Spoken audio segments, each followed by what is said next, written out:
ومركي هوريسay xukuumadda Jamhuuriyadda Somaliland ay dalkeeda ka joojisay qaadka kaasi oo hore uga soo gali jiray wadamada jaarka la ah Somaliland iyadoo xukuumadda Jamhuuriyadda Somaliland ay ka taxadarayso caabuqa dunida sida baan ugu fidaya ee COVID-19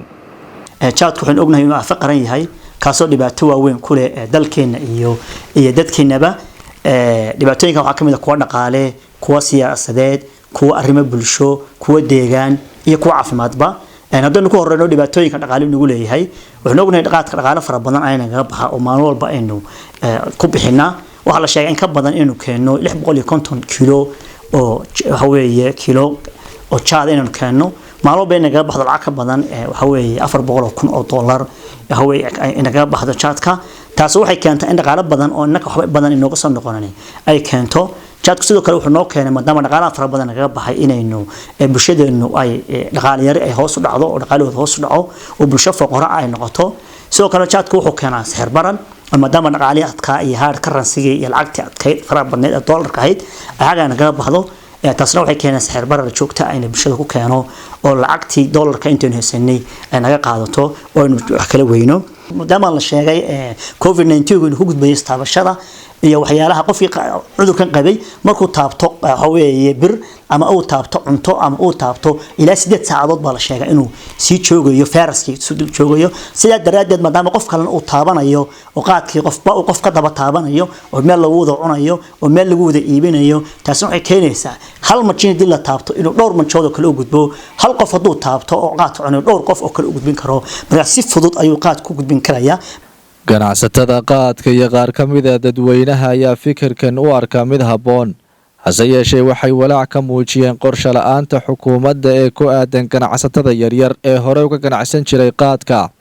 kuwaasi oo aanay dawladda u samayn shaqooyin kale oo ay kaga maarmaan iibinta jaadka waa dilaa qarsoon haddii dilaaga qarsoon la fahmay waxaanu idinku boorinaynaa idinku adkaynaynaa inay inaga joojisaan oo balaa saartaan formay efana maaha inta rabadaanta maaha ayaamo maaha sanado maaha bilo haddii inta wixii biriq ayaama laga siiyo bartii haddana berri laga bilaabo ma ay istafiid raggii buu dilay ilkahoodu dilay maalkoodii buu dilay ubadkoodii buu dilay waa dilaa dhab ah oo sida cudurradu dadka u dila dadka weeyi 40 sano iibinay ilaa iyagu xaniibinay kontrabaan markuu ahaa maantana maalin aan ka nacebahay oo aanan arki karin weeyaan mana rabno iibina mayno allah casa wajalla wixii ku noolaa iyo wixii laga risqi jiray samadii aradka ilaahay farash khayr qaba uga soo diro xukuumadda Somaliland waxay joojisay in soo gala qaadkii taasi oo ah taariikhdu markay tahay 26 bishan saameyn badan bay kulli ku yeelatay dadka qaar qofba siba u saameysay bal hadda adigu saad aragtaa in xukuumaddu qaadka joojisay waa guushii ugu weynayd geeyga Soomaaliyeed ka dhacday way taas ma fahanti madaxweynaha Somaliland wuxuu ku hambalyeeynaa iyo cidii soo intistayba arinta macquulka waxa weeye dhibaato qaadku nagu hayay khamriga iyo xashadana ku daraan qaadka waxa ku noolaa intaasoo bilaadan oo dan yar ah baa ku noolayd intaasoo hooyooyin baa masaarifta kala soo baxayay madaxweynaha Jamhuuriyadda Somaliland hadii uu ganacsatada ka qaatay maalintiiba wixii uu ka heli jiray kastamka in kala bayd oo lacagteedii ka shubtay ganacsatada muxuu ugu tala galay dadkii maatada ahaa ee qaadkan ka ganacsan jiray wuxuu ugu tala galay madaxweynuhu ha sheego wallahi bulshada iyo dhalinyarta iyo dadka oo dhan waxa u fiican qaadka in la joojiyo magaraasan dadka danyarta ee ku noolaa qaadka aqoon baa ku noolay danyar baa ku noolay waxa ku noolay